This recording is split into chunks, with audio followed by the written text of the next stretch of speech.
What's happening, Hammers? Dan Lawless here, back with another edition of the West Ham Week, where I take 3 of the top stories from West Ham throughout the week and break it down into 2-minute sections. So it's international week, bit boring. I hate it when we lose and then there's an international break, because I've got to wait longer to see us rectify that loss. So it is what it is. But don't forget to subscribe to the channel. Hit the notification bell so you can see when we've got videos up. Leave your comments. Let's get in the conversation. But anyway, start the timer now. So, the Declan Rice contract saga is carrying on. It's running on and on and on. It's really dragging out. I don't understand, right? Someone who knows how these things work, fill me in. Because, like, why is it like, okay, so we're going to offer you this much money, Declan Rice. No. All right, we'll be back in 3 weeks to give you another offer. Like, why does it take that long? Why isn't it, like, a little bit more rapid? I understand you might have to go away or think about whatever. But for it to take this long, I just don't understand it. Like, don't Declan Rice's agent going in with a figure and going, this is what we want. And then the club can say, well, no, that's a bit much for us. We're thinking more of this. And then, I don't know. But, yeah, 21k is the offer with reported bonuses. That could take up to 40k. But I think that's, like, appearance related. So it doesn't cover if he's not covered if he gets an injury and all of that. Now, a lot of people are in two minds over this. I'm in two minds. There's a lot of people slagging him off. Now, you've got to remember, he is a first-team player, right, in the Premier League. Now, he played, I think, over like 30 games last season for West Ham. Now he's pretty much becoming a regular starter this season. So, there's people that are sitting on the bench that are just getting paid like twice as what he's getting paid. So, you know, even some youngsters that are getting paid. Now, that's obviously finally more than what Oxford's getting paid on 20k. But he probably wants to be a little bit more up to parity with some of the players. Like, I'm sure he's not expecting to be paid 60, 70k, but a little bit more. But at the same time, like, I do feel like he is young. So we're hoping he'll be at the club for a long time. So you don't want to, like, give him, like, a 50 grand or whatever. Because each year you want to review it and give him the chance to get an increase and then go up and up and up, and being so young. So, you know, I think 30k is a fair wage for what he does and how important he is to the club. Give him a go at 30k guaranteed money. That's what I think anyway.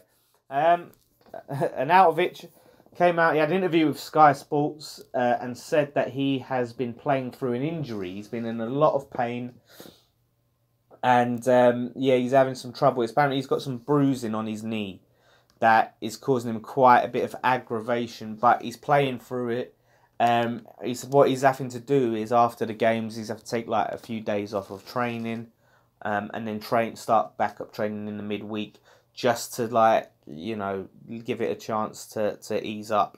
So, I don't know how long it's going to take before he's fully back to normal. But thankfully, we have got this international break. Hopefully, that can help. But apparently, it's not one of them things that it just has to, like, heal on its own, like, really.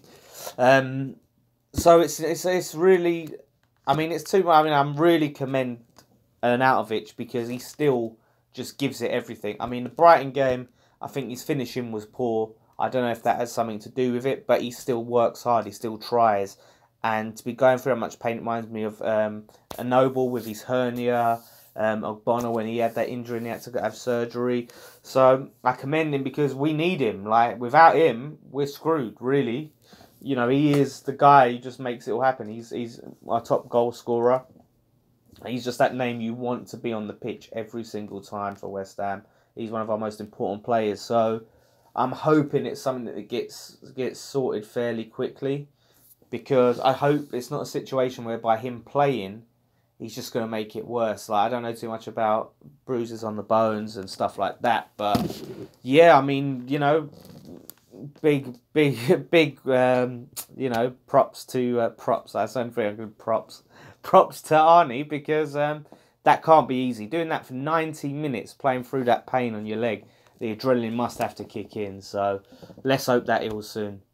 Yeah, finally, the news has come out. It's weird, like, there's all this news about, like, transfer activity. We were in January, and now we're only in, like, the early stages of October, so we're already talking about transfers. But apparently we are looking to sign some more players, and the key position that we're looking at is said to be the left-back position, which I'd agree with. I think, based on what we've seen so far this season, that's probably one of our most important positions to sign. I think that's our biggest hole, because initially I would have said defensive midfielder, which we are apparently still sort of potentially looking at, but with Declan Rice stepping up, all contract issues aside, that's not a problem area as long as he's fit. Obviously, like we're okay in that position.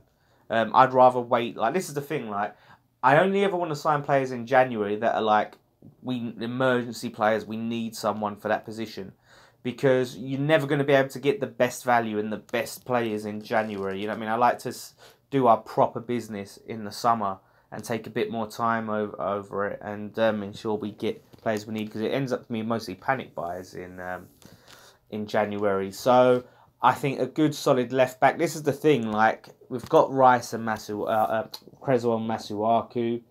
It's a tough one, because to me, like, now you've got Masuaku. He's brilliant going forward. Very, very good. I think skillful. Needs to work on his crossing a bit, but very skillful. Gets the ball up there. But he's quite error prone in defence. And Creswell, just at the moment, he's also had some errors, as we've seen. He just doesn't seem to have be that great going forward either. So it's like, if we could get just a well-rounded left back that had the defensive capabilities but could get up there, that would be ideal. Can we get one in January? We'll see. So that's all the questions. That's all the topics this week. So thank you guys so much for watching. Back to normal program. I don't think we've had a video up since since my player ratings. So there was some problems. There was some problems with the fan cams. Nick and Ryan had some problems with the audio gear. I think it went off on them or whatever. I don't know. So yeah, apologies for no fan cams last week. Everything will be back to normal coming in for the Tottenham game. So look out for that. But yeah, back to normal programming next week. Looking forward to facing Spurs. Hopefully we get a nice win over them. And yeah, I'm buzzing. So enjoy your weekend, everyone. Don't forget to leave your comments below. One thing left to say. Come on, you Irons.